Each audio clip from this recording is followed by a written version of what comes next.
Hey, I'm Andrew. And I'm Chris. We're the hosts of True Believers, a comic book podcast, our weekly show about all things comics. Welcome to episode 18 of True Believers, our 2-week-long anticipated review of The Eternals. Just Eternals. As you know from episode 16, Eternals is a movie based on characters and concepts created by the legendary Jack Kirby in 1975. With the looming specter of Kang the Conqueror and the Loki show, and the promise of otherworldly threats like the Dweller in Darkness and Shang-Chi and the Legend of Ten Rings, the Eternals have clearly been brought into phase 4 of the MCU to drastically raise the stakes. Yes. Okay. So I'm going to let you talk about the Eternals first because you already know my thoughts on it. So what did you like about this? Everybody was fine. Oh, what dumbass question is that? I actually put that on the Twitter like immediately. I was like, everybody in this movie was very pretty. And that's just that. That's, okay, listen, we've met before, and that's what I base my enjoyment on movies on. Unless the movie is unbearably bad, if everybody was fine, I had a good time. Like Batman versus Superman, the correct title, Batman v Superman Dawn of Justice Extended Director's Edition was so goddamn awful that I sat through that movie miserable, and I hated the entire thing. The Eternals was good enough and everybody was fine. So I got what I wanted. I had a great time. Overall, I think this movie was really good, but there was just, parts of it that I just never got on board with. And you just have beef with flashbacks. And this is the only kind of movie that actually benefits from a flashback just because everything happens over several thousand years. So I could see the benefits of it. And also in movies like Black Panther, because every flashback was like 2 seconds long, I was like, all right, you understood the assignment. I do have beef with flashbacks, yeah. But this had like thousands of years of flashbacks. Like this entire movie was basically a flashback. So it felt like they were trying to put a lot into this movie. Like a lot of, you had to. There's thousands of years of these people, but... And I don't think it would work if they did the entire thing in chronological order. It just wouldn't have the same impact. But also, I feel like some points were like, okay, so... The movie was cool. This is a very spoiler-filled review, by the way, because we're going to tell the entire plot. So just get ready for that. So Salma Hayek dies within like the first 30 minutes of this movie. And it was a long-ass movie. It was 157 minutes, apparently. So that's like an hour, two hours. Yeah. Yeah. What? How many minutes? I forgot what you just said. How many minutes? 157 minutes is like 2 hours. That's like 2 hours. 60 plus 60 is 120. It's like, wait, hold on. That's 2 hours plus. It's like 2 hours and 30 minutes. That was long as hell. Okay, it didn't seem long when we were watching it, though, aside from I have a hard time sitting in movie theaters or sitting down and watching anything for more than about 45 minutes. So that's the only reason in which it seemed long. It wasn't a movie that dragged at all. There was consistently something that was going on. I didn't realize this movie was that long, so I will give it that, too, because I didn't realize it was that long. It didn't feel like it lasted forever. So that is kind of impressive. I thought that movie was like an hour and a half, not 2 hours and 37 minutes. Holy shit. And not only that, we went and saw that movie with 6 other people. Like that was a coordinated effort with 8 people. Yeah. Okay. Well, okay. So there's something good about that. I mean, this movie was good. Like I'm going to shit on it a lot just because I didn't like a lot of it, but no, that's impressive. No, really. There was nothing that was really bad in the movie. Everything that I didn't like was just something that I thought was just okay. My biggest beef with this movie was how they did Thena. Like the whole character arc with Thena was just so dumb and unnecessary. And why did you take like the best Eternal just to weaken her a lot like they did, And that honestly, they could have told the same story without even having her storyline like that. Because what happened is they gave her what was it called? It's mad wind, mad mind, some shit like that. But I feel like we should talk about what's going on in the movie first before even just mention that. Okay, so when the movie kicks off, it's the Eternals, all 10 of them. I'm trying so hard not to make a Birdman joke, but they get sent to Earth, right? And they're like, okay, it's Ajax who can talk to the Celestial Arisham who's sent them to Earth. It's Ajax, Cersei, Icarus, Kingo, Sprite, Makkari, Gilgamesh, Thena, Druig, and Fastos, period. So they get sent on their weird pizza-shaped spaceship to kill the deviants. They kill all the deviants, and then they just kind of break apart. Yeah, that's pretty much it. Druig leaves to go which you learn in like the 17th flashback that Druig leaves to go be peaceful with the humans and whatever. And everybody else just kind of breaks apart for no reason. Don't they do that right at the beginning? I really thought they did that right at the beginning. I thought they just had all their beef like right at the beginning. No, girl, it was like the 18th flashback that this one finally happened.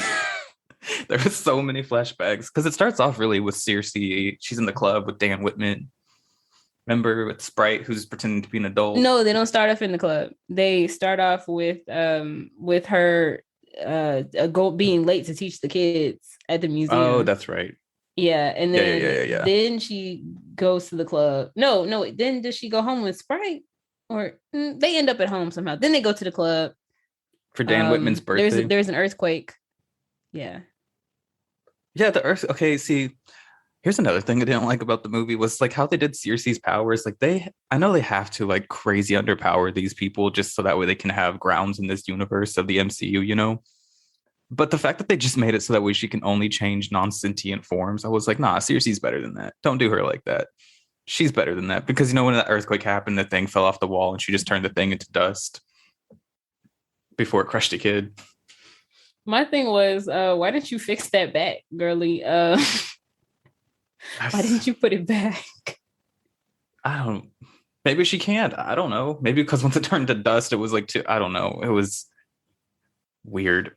My thing would have been if they said, I don't know what that looks like to fix it. That would have made more sense. But I was like, girl, what was that?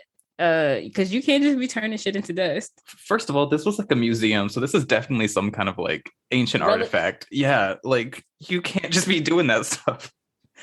But that was my thing too. I was like, you just, and then they end up at the club, and then Sprite's little nasty ass is out here trying to talk to people in an adult form. Also, for some reason, Dane doesn't think it's weird that Sprite like is in a whole ass club with them. Yeah, he really doesn't, because Sprite just shows up as a child while they're like making out in the hallway. Yeah, how come nobody questioned the child? I didn't even think about that.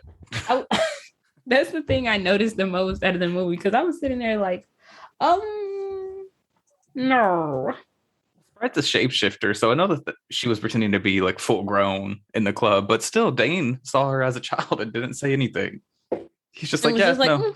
You can come to my birthday party in the fucking nightclub in London or wherever we're at. I think it was London. Like, this is insane. What was the purpose?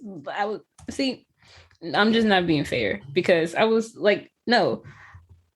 Yeah, no. So what even happened? Okay, so then they leave the club because Sprite wants to go home. Deviant attacks. Yep. And Icarus comes in to save the day. Yeah, because they were not fighting off this deviant well, and I was like, thank you, Neil Gaiman. Oh, Andrew was very right. I actually ended up reading the Neil Gaiman run of the Eternals like right after we recorded our last episode, literally not even 20 minutes after.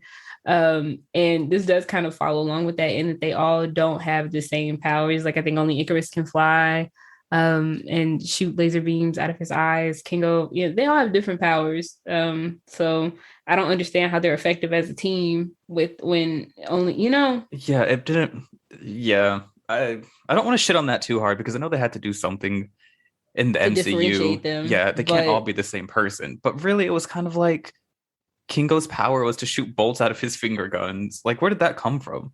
Y'all are just doing things now. It looks cool though. I'm not mad at it. It did look cool. Like when I said in the theaters, I was like, bro, if I had that power, I would totally take advantage of it. Just finger guns everywhere. Listen, it's cool as fuck. The power that I would take advantage of the most, honestly, it would be Makkari's. I would be everywhere I wasn't supposed to be. Ooh, like that Ludacris song where he's like, "What you got in your house?" That's me. I would definitely want Circe's powers. You know how unstoppable I would be? Even non-sentient forms. If I could just change it into what I wanted, I would be unstoppable. Oh, you're thinking small, because you pissed me off. Ooh, your car is about to be a block of wood. I wouldn't. I would do something like petty so you don't even know until you try to drive away. No, it'll be the turn engine, the brakes into air. Imagine trying to crank that bitch and don't nothing happen. Yeah. Imagine you open the hood and your car is filled with water. I would be so pissed off. Either way, the gas tank. Oh my God, when you run out of gas and you can't put gas in it, can you imagine? That would be insane. And nobody would know because nobody knows that Circe is like a magic eternal. I don't even know. Her power is literally just to change non-sentient forms into whatever she wants. It doesn't even make sense. Anyway, back on this deviant. So the deviant can heal itself like Ajax can. So it gets away, and they're all like, "Girl, what the hell?" Because the deviants are supposed to have been gone for like thousands of years. So when Icarus comes, they have this little moment where Sprite is like, "Icarus, you're here," because it's Richard Madden and he's really fine. And he's like, "Oh, hey." What he has like a little line too. He's like, "Hey, ladies," and I was like, "Purr," because he understood. He understood. Him and Dane, they have a little face off, and I feel like that was supposed to be like for the viewers. They're like, Game of Thrones. Ah. Oh, definitely, because they stood there, looked at each other, and that was totally like a Game of Thrones joke. And they spend the whole movie like asking questions about each other, which is really funny because I'm like, jealous. I see the jealousy in both people's. Well, Dane wasn't even really jealous. He was just like making jokes because he was like, at the end of the day, that's my girlfriend. Mm-hmm. Because Icarus, we know at this point that Icarus is Circe's ex-boyfriend. So, they know each other, but also more like her ex-husband because they got married at one point. I was like, oh yeah, they did. In a flashback. Does it even count if you get married and you live forever? Because, how long does a marriage certificate last? Because it's for life. Certificate. This was pre-certificates. This is pre-certificates. Yeah. Either way, how long does that marriage last if you live forever? Once you abandon me, that's when it ends. Yeah, fuck you, Icarus, because Icarus just abandoned this hoe. Not this hoe. This was Circe. She got to put some respect on her name. But yeah, but we love hoes over here. We do indeed. Anyway, so they're like, okay, Icarus, Sprite, and Circe, they gang up. They're like, okay, gang, we got to go find Ajax. So they my big thing at this point was like, how did Circe and Sprite not kill this deviant? Like, what have y'all been doing this whole time that y'all can't kill one deviant together? I know it can heal, but it's like, you still should have been able. They don't have any battle ability. Like, first of all, why are y'all together if y'all are the useless Eternals? Right. That's what I'm saying. Sprite can do literally anything. So where were you, Sprite? All Sprite did was that Naruto clone bullshit, make a bunch of little sprites. And seriously. Like what was the purpose of this? I don't understand how y'all. What was the purpose of making you this way to kill deviants if the two of you cannot kill a deviant on your own? That was also my thing with Druig, because Druig's whole power is to take over humans' mind. I was like, how does that help you against a deviant? At all. Unless you're meant to use the humans as cannon fodder. Which is, I mean, the Celestials are kind of that fucked up. Also, so I feel like that's just, I don't understand how Druig was ever meant to be like heroic in any way, because that is not a power that you could have and be a hero. Yeah, no, you can't be a good guy who takes over people's minds. That's your only power. So Ajax they go to Ajax's house in South Dakota, and I'm like, yes, our queen, Salma Hayek. She dead as hell. Like, she's outside. Miss Keisha. Oh my god, she fucking dead. I said that in the movie, in the Christian was like having a moment because we just found the dead body, and I was like, Miss Keisha. That shit was so and then funny. I told you to shut up, but then I said, oh my god, she fucking dead. That was really fun. Nobody thought I was funny except me. So yeah, no, Miss Keisha's dead now. Miss Salma Hayek. And then, like, not just is she dead, like the house is all open, and I was like, what? It doesn't look like there was any sign of like struggle or fight. And then they notice that the back door is just flapping, and they walk through the back door, and literally she is sitting there like flat on her back, posed, dead, like ready to go in the casket. Yeah, and her body looks like it's been sucked dry. So that just was disturbing. And I was like, well, why the hell? They did all this advertisement. They were like, Salma Hayek, the Eternals. She's looking beautiful and gorgeous. I was like, okay, Ajax, the leader of the Eternals. That's exactly where I was at too, because they did so much advertising with Salma Hayek. So I was like, when Stomp the Yard came out, and they were like, Chris Brown. This is Chris Brown's first movie. Chris Brown. And if you watch Stomp the Yard, Chris Brown gets killed like 15 minutes. It was exactly like that. We're 20 minutes in and she's dead, and it's like, okay, so we only get her at flashbacks at this point, so it's like, okay. And like directly after they find her, Sprite is using her illusion powers to show the last time they saw each other. She was dancing with her in her kitchen, and she's like, yeah, she told me to go be with Cersei in London. And I was like, makes sense, because you kind of annoying. So no, I didn't mean that. But if I'm immortal, TBH, I don't want no child around cramping my style. A child that can't age. Yeah. Clearly, now we're going into the next part. They're like, okay, we need to reunite the Eternals, and put the family back together. Yes, period. I love the way Richard Madden says it, because he's like, Eternals, and it sounds like his voice is hugging every single letter in the word. So yeah, no, we had to go get Dina and Kingo. No, first we go get Kingo. No, sorry, yeah, I had that in the wrong order. Kingo fucking the Bollywood star. That shit was hilarious. That's like, my favorite part of like having read the Eternals a little bit, like, because Kingo is originally from the Okinawan settlement of Eternals, and he's like a movie star in the modern day, and he makes like he likes to play samurais because he was one. So I thought that was cool when they had Kumail Nanjiani and he's like a Bollywood star. Not only is he a Bollywood star, this motherfucker is a like 4th or 5th generation Bollywood star. He's been pretending to be his own like dad and grandpa for years. That shit is fucking hilarious. And when it opens up with that scene when we first see Kingo for the first time, and he's just dancing, I was like, what in the fuck is happening right now? And I've never really thought, like, no offense to Kumail Nanjiani, but usually I only see him in like comedy roles. I've never really thought of him as like handsome before, or he's never been put forward to me as like a romantic prospect, but he was there looking good. Yeah, no, he was. I have to even say the same thing, because I've never thought he was. I mean, like, he's a good looking dude, but I was never attracted to him. And then you see him in this one, I was like, I get it. Who? I get it. I totally get it. The movie that he's making is like The Legend of Icarus, which is hilarious. They made so many references to the comic books in this movie that are so low-key that even I almost missed them. And this was another one of that was just so good. Like, Chloe Zhao really did that with this. We'll talk about this later, but they messed up my favorite reference to the comics. They just chose not to use it, and that was a form of disappointment to me, but I'm not even mad at it.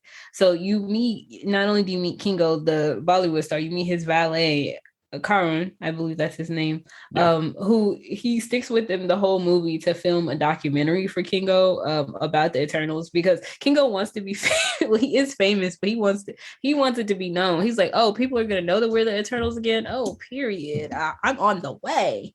He's like, the Avengers, they got a little bit too much clout for his liking, because he was like, bitch, I got powers too.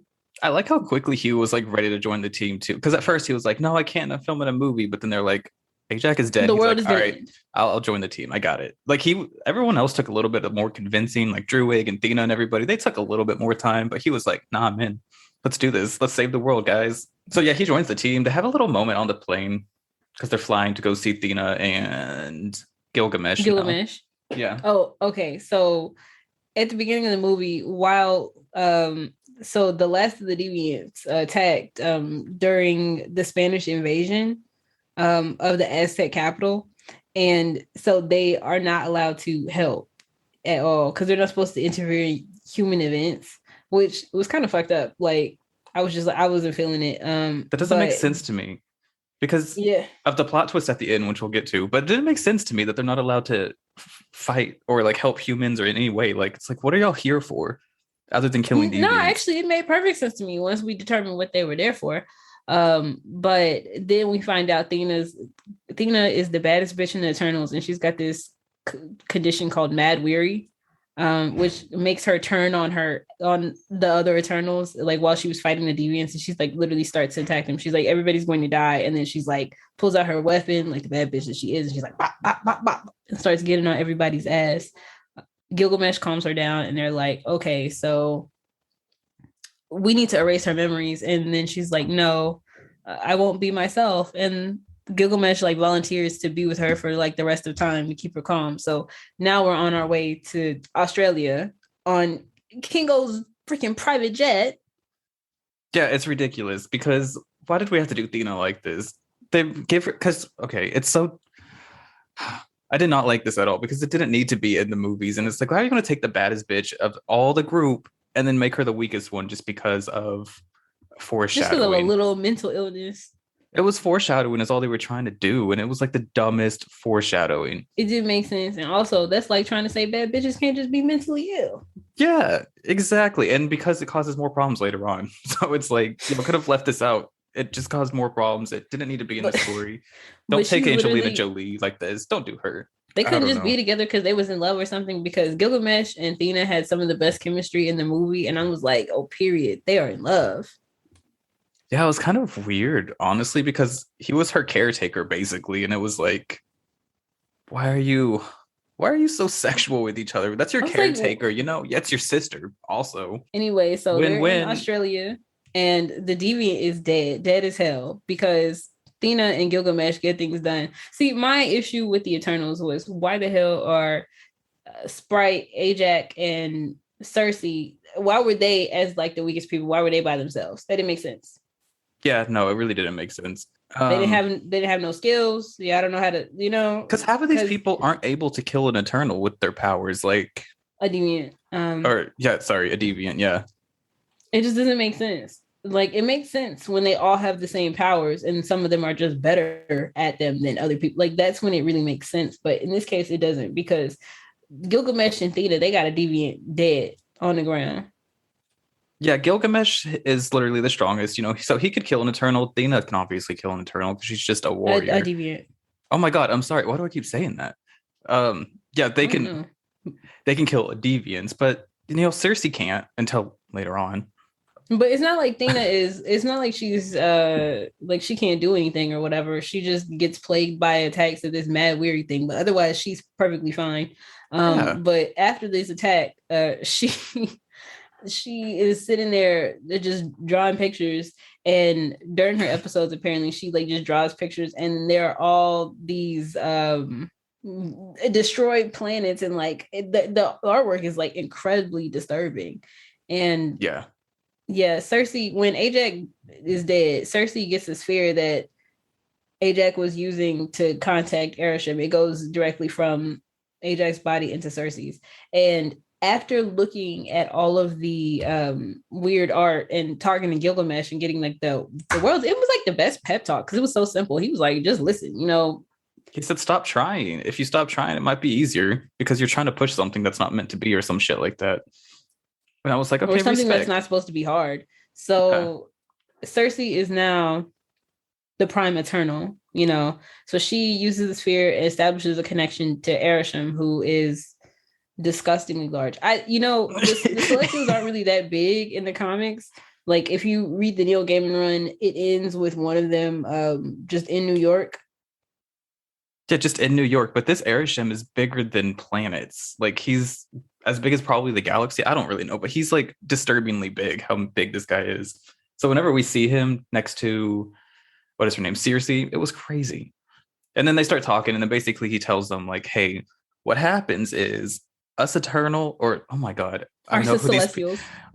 I know who these people are, I promise. It's like these Celestials, we create universes, we create galaxies. But here's the thing though, there's one sleeping in Earth because this is how they're born, and once there's enough humans, it will kind of like take their consciousnesses almost, and that's how it's born. But we have to do it. It's the circle of life, So I'm sitting here at this point, I'm like, this makes sense, Well, the thing was, it wasn't just a certain number of humans. They had to be intelligent and advanced enough. So they needed that was the thing that was so sinister. They needed intelligent life. They needed advanced, intelligent life that had come up to a certain point of evolution. Yeah. And that's why Druig's powers made so much sense. That's exactly what they didn't make sense. Because if that's what they wanted, Druig had the power. Because I don't think his power has any limits. Like, he can control as many minds as he wants within like a certain radius, I assume. I don't really quite know how that part works, but he can control hundreds of people. They've already proven that. So it's like he could have easily. Sense why they have him and Phastos there. Because like, it just doesn't make sense because they didn't all know what the plan was. I was like, oh, okay. But that's what I'm saying. If they knew what the plan was, this would have made more sense. If they're robots, they could have had this done within like 1,000 years instead of taking 1,000,000 to do this. Like, this could have been done quick, if that's what y'all really wanted. I think the Celestial also needs to grow too. I'm just saying, there was like, it didn't make any sense. honestly, because they could have had this done. Wait, not power. But the fact that they weren't allowed to intervene in wars and stuff, that was the part where that made sense to me. I was like, I see. Because what brings the most innovation out of humans? War and destruction. But then that goes back to, why does Druig have this power at all? This doesn't benefit anybody in any way except make... I don't even know. Like, it's going to make Druig the villain later. I firmly believe that. But like, up right now, what does that do? What was the point of his power ever? Listen, no, I'm choosing to believe in Druig. I'm choosing to believe this is like a M'Baku type situation, and Nakia too, where they were like, yep, y'all are villains, but now y'all are beloved and trusted allies and romantic interests. And also M'Baku was fine. Druig, he doesn't really do it for me. He's not what I like, but him and Makkari were so cute. They had the best chemistry out of all of them. Makkari and Druig, every fucking moment that they were together on screen, I was like, oh, they want to fuck. They want to fuck right now. And will. So it's... But the thing that was so interesting about what Arishem was telling Cersei is that he was like, oh yeah, you know how y'all believe that y'all came from the planet Olympia? It's not real. I made you guys in the thing that brings Eternals back to life. Ship. I can't remember what that's called. Well, it's called the World Forge. No, not the Domo, but that's just their ship. But he made them in the World Forge. And in the comics, there's a thing called the Great Machine, and that's what they use to bring back the dead people. But I thought the World Forge was actually just a cooler name. I was ready, and that's where their memories are all stored, because not only are they all like robots or something, they were created to kill deviants and then to assist in the destruction of worlds. They've done it a bunch. They've all been doing this together for years. There's no Olympia for them to go home to. Just because I thought it was a weird change from the comics, because the Eternals live on Olympia, which is like Mount Olympus, and they're all like gods. Well, they're not gods. They're just incredibly awesome, superpowered people, and the Celestials are like gods, but they're like demigods, kind of. Yeah. And when they said they were from the planet Olympia, it really threw me off. But then I was like, oh, I see why we've made this change. There is no Olympia. It's bye Yellow Brick Road. It felt like a weird thing for me too. That was another thing I just didn't like. I was like, why did y'all have to do it like this? Which goes back to, like, if they've done it thousands of times, how is Arishem the villain? Because they're trying to make Arishem the villain in this one, and it's like, he's not really the villain. Like, if that's the way the circle of life goes, it is understandable. That's what I'm saying. It's understandable. And they were definitely trying to make him the villain because they said, we have to stop Arishem, blah, blah, blah. And we have to stop the... It's not even necessarily that he's the villain. It was just that they did not agree.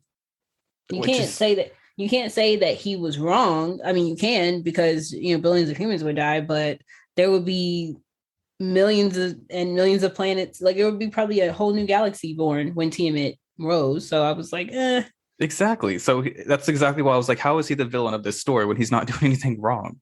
He's doing what he's supposed to be doing, They all have their meetings together, and tell me why, like, only how many Eternals are we at right now? Because we're all in Gilgamesh and Thena's place in Australia. So it's like Kingo, Karun, Gilgamesh, Thena, Sprite, Cersei, and Icarus, right? So that's only like 7 people. Yeah. One of those people doesn't agree, and it's Kingo. He's like, well, if that's the way it's got to be, then that's that. They're all like, no, we love Earth. It's our home. And he's like, okay, I'll still go with you guys though. Yeah, pretty much. That's when this also when they determined that Mahd Wy'ry, Thena's weird sickness, it's a result of a botched memory wipe after the last time that they were brought around to, bring about the birth of a celestial. So nothing's wrong with this woman. She just has all these memories, and that's probably why they have a term for it, because it's happened before. So they're like, oh, they got Mahd Wy'ry because that's why they wanted to send her back to the ship to like erase her memories. Yeah. That's why Ajax was like, I'm ready. That makes me wonder, like, was Ajax mind wiped too? Did she just know? It was crazy. Anyway, so Ajax knew. She definitely knew, because they even said it to Arishem. Cersei did. She's like, Ajax knew about this, and they were like, yeah. She was a part of this, because she even tells Icarus she retained all her other memories. You know what I'm saying? I'm pretty sure she did. That's why she was the Prime Eternal. That's just, I mean, they don't ever tell you exactly yes or no, but I'm pretty sure she did. It's like implied, but it's also kind of ambiguous. So I don't know. Okay, so but anyways, now that we have all them on the team, and then Kingo is the only one that's like, I don't agree, but I'm gonna go with y'all. So then they go to find Druig. Who lives in the middle of the Amazon, just with a bunch of humans who have like a almost not necessarily primitive civilization, but they just have their houses in the trees. They're happy like that, you know? Well, it's not even primitive. It's like they're modern. They just don't have a lot of technology. No. So there's Drew just living in the forest with a bunch of people. You know, they're all happy. And then what did they say? They made some comment at that point with Kingo, I think, said it. And he's like, don't believe all. It's not all happiness and butterflies here, basically. He was like, this is some bullshit. Anyway, they all get, first of all, Druig, for some reason, he has all these, well, not for some reason, because his power is low-key evil. He starts talking through people's mouths before you even see him. And he's like, oh, hello, Eternals. Yeah, that shit was crazy. That shit was just weird. So then Druig is basically like, damn, this seems like not my problem. I don't know, guys. But then the deviants attack. And then he's like, okay, gang, let's do this. Gang for life. And this is when we find out that Cersei's powers have shifted, because when her and Icarus are attacked by one of the deviants, she turns it into a tree. And they're like, hold on, you can't do that. Yeah, they were like, where did that come from? She goes, we ain't never even did this before. I don't know where this came from. I just be doing things. But this is also another problem with this Mahd Wy'ry bullshit, is because one of the deviants, because it's like 3 or 4 deviants that attack. So the gang kind of gets split up a little bit.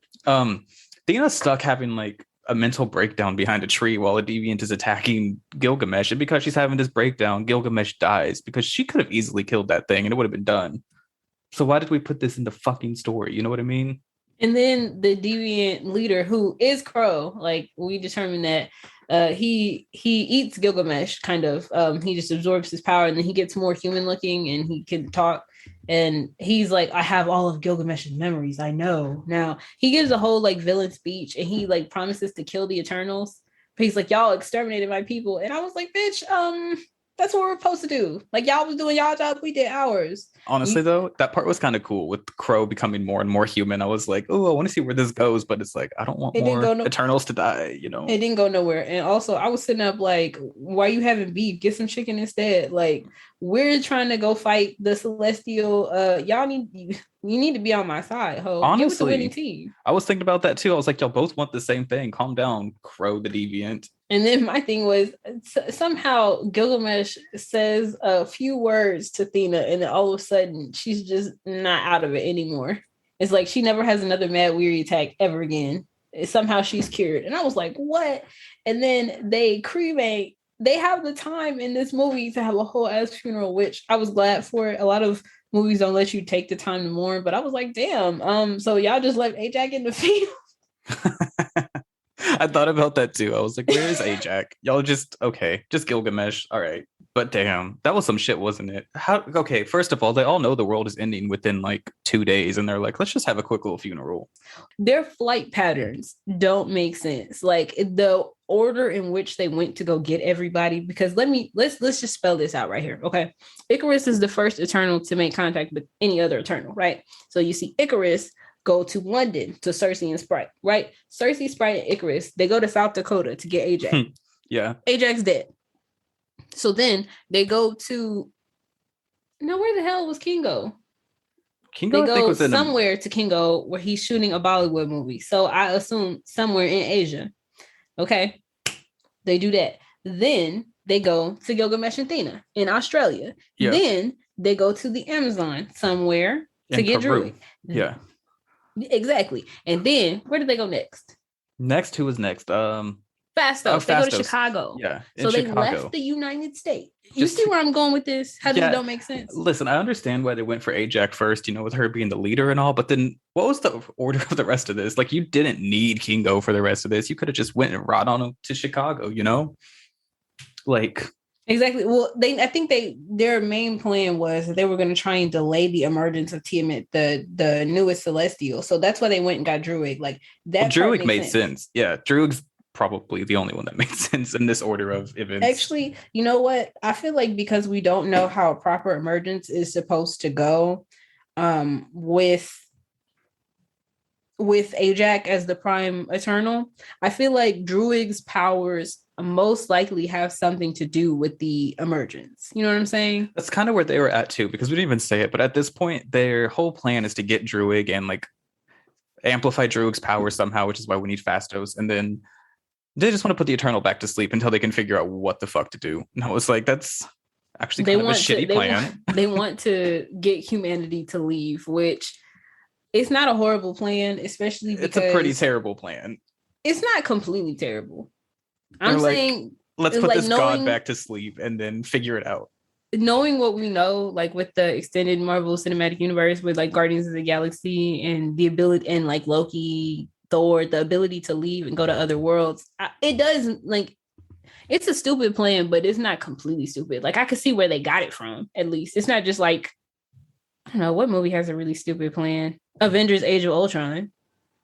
You know, this one was kind of equally that bad, I think. Because how their plan is like, okay, we're going to take Druig and then we're going to put a god to sleep and then let's figure it out. Like, they said we're going to delay the emergence, and then they were planning to try and move humanity. Like, it's not the smartest plan ever, but it's one that does at least make sense. It doesn't make logical sense, but I could see how if you have no other option, that would be the thing that you come up with. So we go to Phastos, and he's going by the name Phil. And he's given up. He claims he doesn't use his powers anymore. He's just given up on technology. Also, with Brian Tyree Henry, and he looks handsome as hell. And this is the only time Marvel has actually put a gay character in a movie, and it made sense. Not an exclusively gay one. This one wasn't exclusive, but it's the only one that was actually right, because he was actually married. He has a kid. You know, they even kiss, and I was like, Disney, I thought you hated us. But then my thing is, though, like, he's going by Phil, but here's the thing that I don't think anybody understood, because I had to look up. I wanted to see who played his handsome husband, and why is he credited as Ben Stoss? Ben Stoss. So he's going by Phil Stoss, and then the son is Jack Stoss. That's funny. That's not even like good. It's just like how in the Gay Men run, how everything was basically their name. Like Ike Harris is Icarus. And that's the thing they dropped the ball on, because when Phastos starts trying to introduce his friends, he's like, oh, these are my friends from college. This is, I don't remember what bullshit name he gives Cersei, but he's like, and this is Isaac. And I was like, you could have said, this is my friend Ike Harris. Yeah, that part, I was like, man, you really missed them. That would have been a great joke. Honestly, it would have been great. Harris. Oh, but they said Isaac. Either way, so okay. Phastos. Oh, and they make the funniest joke ever. His son is like, Daddy, you're lying, because that's Superman. I saw him on the news. They made a lot of DC references, which was kind of surprising. That was like, okay. I didn't know y'all could do that, honestly. I thought that there was a whole war going on, but whatever. But they did. It was kind of funny as shit. And then, so Phastos is literally like, I'm not helping y'all. You want to tell me that the world is ending in a few days, and you expect me to not spend this time with my family? He's like, I don't use my powers anymore. And then Icarus turns and he does the unthinkable. He just shoots lasers at the window, and then it just completely dissipates because this house is fortified. And he's kind of an asshole. He's like, what? I bet you this table that we're all sitting at could stand the test of time, or some, I don't remember what he said, but he takes his fist and he like slams. He's like, wait, no, Donald. And he slams his fist into this table and it completely collapses. He's like, this is from IKEA. Thanks, you jackass. This fall collection, IKEA. It was a nice table though. I low-key would buy one. And then, so he was like, I'm not leaving my family. The fuck out of here. Goodbye. And his husband is like, listen, we don't want to die, so I'm gonna need you to go. And then they go to get Makkari. So once again, proving that this flight plan and these meetups don't make sense, because the Domo, their ship, is in Iraq. Mm-hmm. Where Makkari is, she's just been chilling there for years. She's got her little Twinkies in a box. She's got all kinds of crazy things. Like, she's just having a good time. Well, my thing is also, this ship was underground, so I was like, how are you getting out to grab these Twinkies like that? Well, I just think if she's a speedster, probably like Quicksilver in the Flash, she can probably vibrate her molecules and just go through shit. Probably. I mean, it makes sense, but what's funny is the Domo is under an archaeological dig site. Like, so what was your plan when they eventually dig down there, Makkari? Actually, was it, or was that just like kind of like a a front so that way people don't come looking, you know? Were those real people? I wasn't sure which, because like it didn't seem like it was hard for them to get to. So I want to know if people were really excavating down there, or if Makkari was just like, yep, this will keep people away. I feel like it might have been, I didn't think about this before, but I think it's probably that one. Like, it was just kind of a front so that way people weren't going to come look at it. Which, that's really smart. Okay, that's the way I'm going with this. That's it. So either way, Makkari's just underground in this ship. But if those are fake people, I guess that's how she's getting out easy. There we go. Yeah, I figured it out. Fasto's like, he's like, I need to get to my workshop and my tools. So he's first of all being fine, and then he's just like blip, zop, zippy, zap, zap, zapping, and he's using his powers, and he's like, I've come up with an idea. I call it the Unimind. So basically, the idea is for them to use the Unimind that they use anyway as Eternals. They've never done it before, which was shocking to me. They channel all their energy into Druig, and so that he can take control of the Celestial and, you know, delay the emergence. But Icarus is like, no. And Kingo is like, Icarus, you know, you ain't never let us wrong. Even though I was like, Icarus ain't never led shit. He was not he was not the ruler. He's not the Prime Eternal. And also Ajax clearly wanted Cersei to be the Prime Eternal. So I was like, Kingo, no. Anyway, so this is when we get like another flashback, and we found out what I saw the entire movie was that Icarus is the asshole who killed. Icarus definitely killed Ajax. As soon as we saw Ajax dead as hell, posed in the field, I was like, oh, so Pretty Boy did it, because he's the only one who was unaccounted for. He's the only one who never said anything about what he had been doing before, and there was no indication of anything, like any life that he had lived before. No, so we figured out that Ajax is dead only because of Icarus. And then Icarus is basically like Team Arishem. He's like, this is our task. This is what we're supposed to do. This is what I'm here for. So that's what I'm going to do. But then still. And then in the flashback, we get more Ajax, because you find out that like they were literally, it was like six days ago. Like, so they've known all week. Like, that's what the earthquakes throughout the movie have been, the emergence of Tiamat. Like, they're worldwide earthquakes.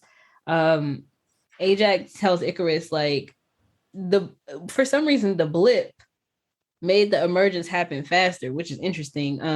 The way that the Avengers, you know, pulled together, and like the strength of humanity made her doubt the Arishem and the Celestials. But Ajax's words ain't touching Icarus. He's like, you on bullshit. And I knew you was finna be on bullshit. So he took her to this place where there were some deviants who were like trapped in ice and had been frozen for thousands of years or whatever. But because of global warming, they found Captain America. Yep, we done found some deviants. And he just throws her down there. Because see, again, if they could all fly like they're supposed to, this would have solved that problem. But he basically throws her in a pit to fight for her life against 4 deviants, I think. There's a gun down there, but it's from somebody who had already been killed. Yeah, so what is a gun going to do against 4 deviants? So this is how Crow comes to life, because apparently he was trapped in ice and he can just steal people's powers, which is interesting. How can this one deviant do that? I don't know. They don't explain it, but yeah, the there it is. Intelligent in the movie. They're just like, they're like animals. They're monsters. They're literally just like demons, basically, just hopping around. But you know, so there was Ajax. yeah, and then Crow also like puts more powers into the other 3 deviants and gives them like wings and shit. I was like, that doesn't even mean anything. But whatever. So we move on, and now we all have the Unimind plan, which is actually a good plan. Like, they took something really ugly from the comics and made it into something that wasn't as ugly in the movies, because the Unimind is just stupid as fuck. But it's not it's not dumb. Like in the movie, it was cool to see like they were like, okay, this, we got a purpose. We are doing this. You know what I'm saying? Like the Unimind, they lean on it, and they don't explain it enough in the comics. Or they explain it too much and then they don't explain it enough, and it like you don't ever know what the boundaries are. It's like when people just keep doing shit, and you're like, okay, so when does this stop? When does it start? What are the parameters in which we could use this? And they were like, here are some clearly defined boundaries. We are going to use it to pour all of our powers into Druig. We will all connect, and then we will all it makes sense. They're like, okay.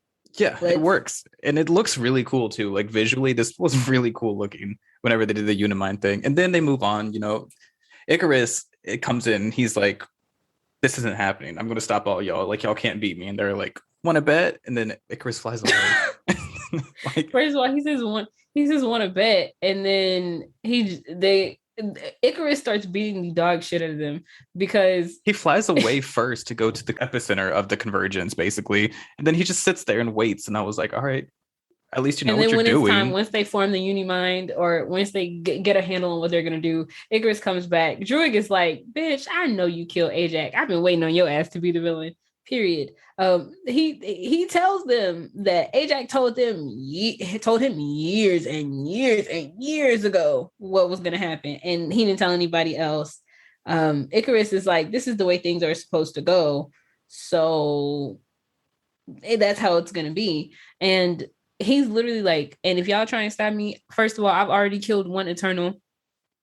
I have no problem killing the rest of y'all. I don't want to, but I'll do it.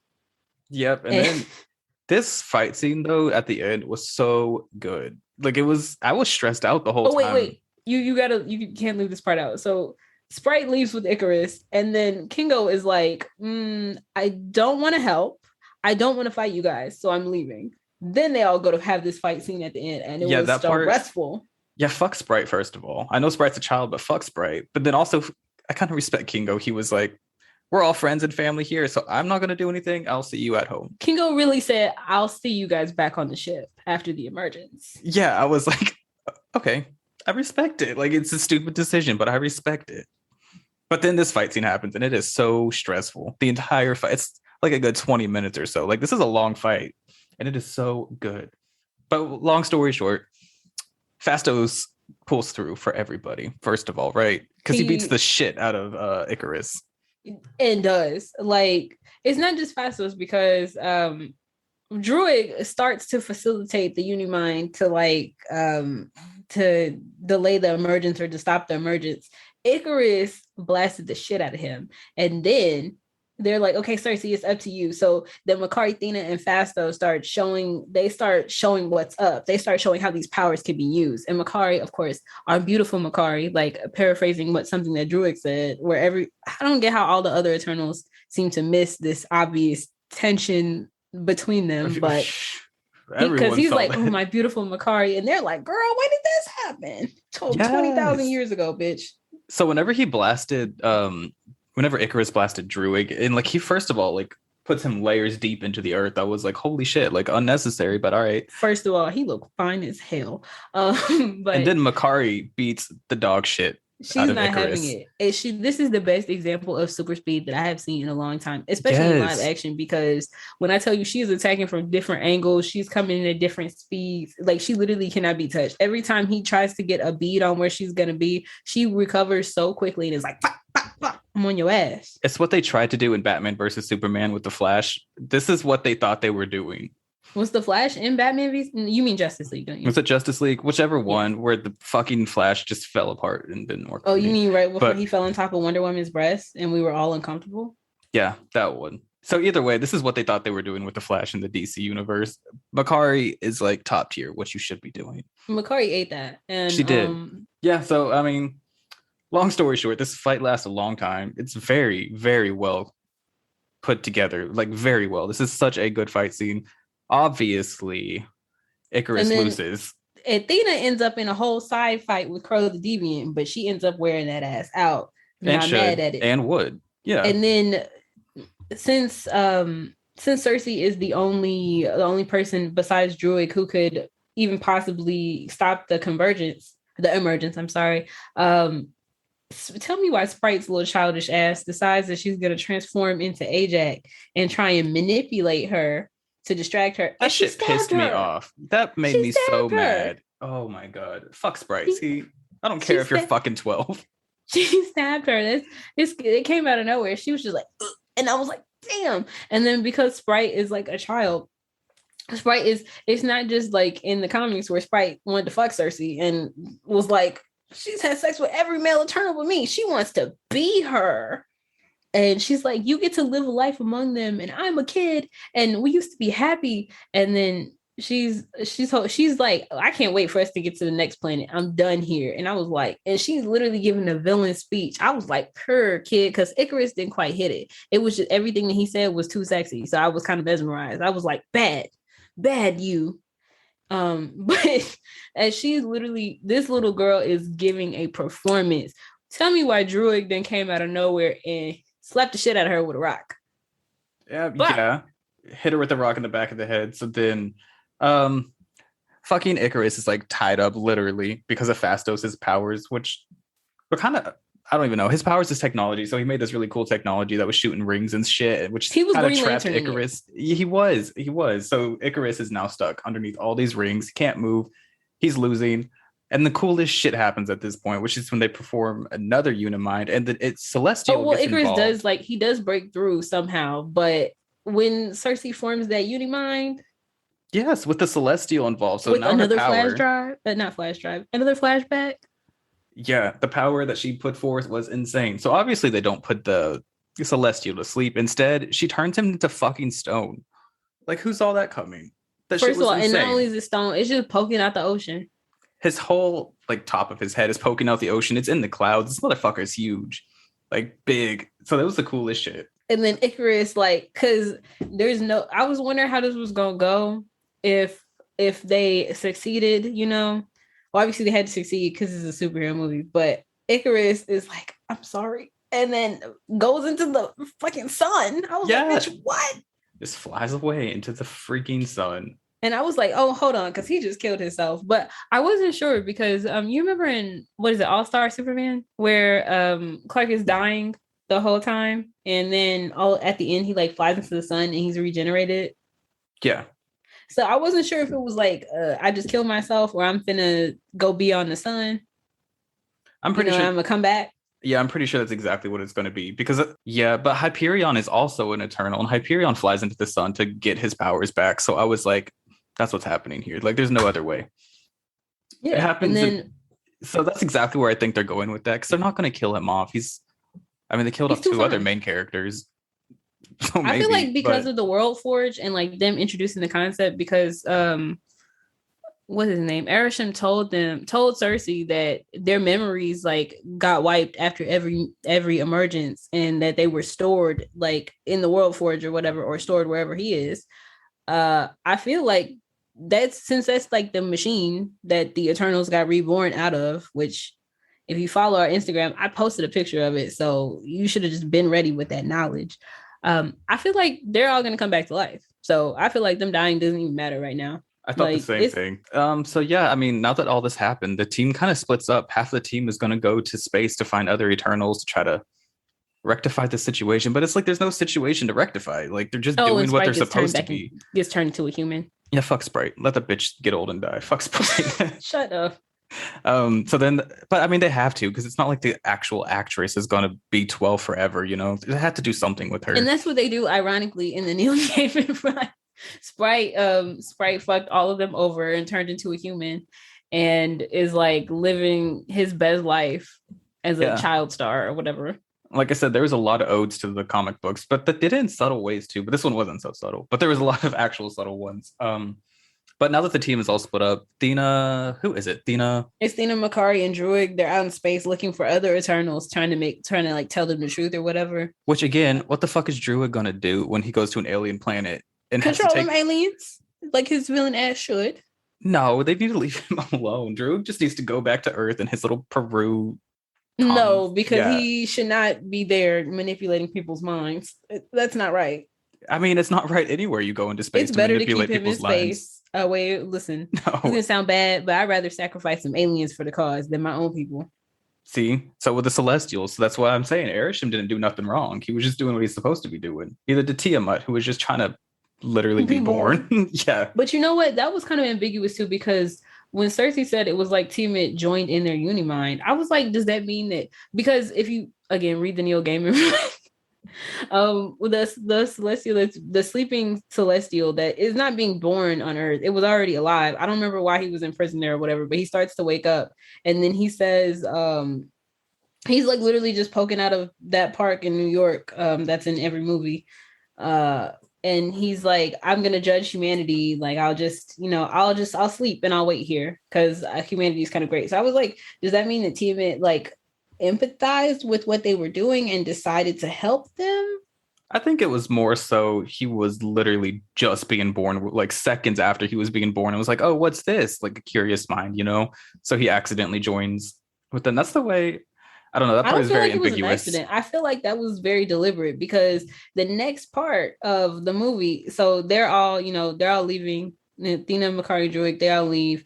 Phastos is, with his family. Obviously, Cersei, Kingo, and Sprite are all together weirdly because Cersei is handing Sprite right off to Kingo because you can't stay with me after you done stabbed my ass. Mm-hmm. She's not bitter about it though. I guess that's just that eternal logic because when you've been alive thousands of years, you're kind of you can't. Yeah. I'm not sleeping around you because you can't be trusted. So that's when they start introducing like the rest of the plot the setup for the next phase of the MCU.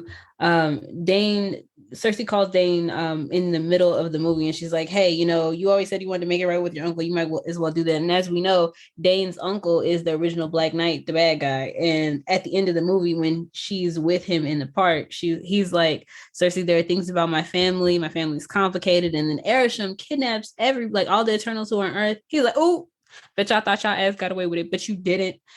Humanity can stay as it is for right now, but I'm gonna come back and judge them. And then all of a sudden, everybody who's on the Domo, they're like, oh, why are they suddenly out of contact with us? Because he's taken Kingo, Cersei, and Phastos. So why are they out of contact? And they're like, maybe we need to go back. And then Harry Styles pops up.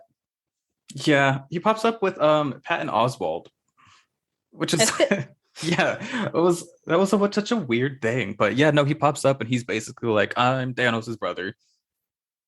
Surprise. Well, no, first he gets Patton Oswalt literally introduces him and he's got all these titles and I was like, don't give a damn, don't give a damn, don't give a damn. And then he said Star Fox and I was like, what? And then I look up and there's Harry Styles. Yeah, and he's like, I'm Thanos' brother. And you're like, okay. I don't know which way they're going to go with it. I have no idea. I don't know if that was just a name drop so people would be like interested and then he's probably not going to be a bigger role later on. I really don't know.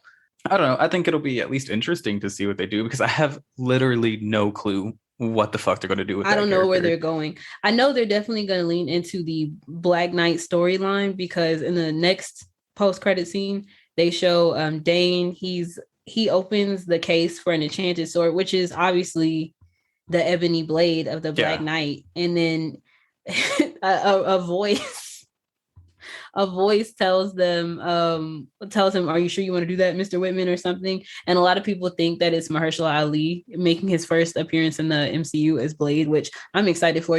As I will tell anybody who will listen to me, I think Blade is the best comic book movie ever. Mm-hmm. Yeah, I don't know. I think it's good. It'll be interesting to see what happens there because who knows? There's so much open-ended context. They're doing so much in this phase 4. Are we in phase 4? I don't know. Whatever phase we're in, they're doing so much bullshit. And it's like, you're kind of throwing a lot in here. My thing is, a lot. I wasn't interested. I don't want to say I don't enjoy Marvel movies, but I don't really see the point of having an interconnected universe. I feel like it doesn't hit the same things for me as it does for other people. It's just like, oh, okay. So, but when you have to watch a bunch of other stuff to understand something, it just kind of... There's just so much that they're trying to put into this. And it's kind of like, why? First of all, okay, 2 things. First of all, they just keep doing the same story over and over again with different characters. And I'm over it. I'm so over it. And then second of all, you can only... Like you just said, there's so much that you're trying to put into this movie. I don't want to watch fucking 19 movies to understand what happens in the next Avengers or whatever team they're gonna have. And then not even just the movies, but the TV shows too, because that I think was like a 3rd episode of What If. It was predicated on, or no, 4th episode. You had to have watched Doctor Strange and understood it. Since I didn't watch the movie, I was like, oh, was that Dormammu? He was the villain. I was like, oh, Baron Mordo was in that. Oh, yeah, I didn't care, so I didn't know. Yeah, and there's that too. They're making a bunch of TV shows that are supposed to interconnect with the MCU, and it's like, we don't have time for this. Why are you doing this to us? Because remember back in the day when we just had cartoons? Could just watch anything? Yeah, and we were just happy with our cartoons, The Amazing Spider-Man, these kind of things. What happened to that? We don't need fucking, not even 15, it's more like 50 fucking intertwining movies, shows, short stories, comic. Like, we don't need this. You're doing a lot. That's my favorite thing. Not to make it a Marvel versus DC culture war, but that's my favorite thing about DC Comics because they truly don't give a damn. They will have 47 books out that all take place in different universes with the same characters. They will have 40 billion animated movies coming out every year.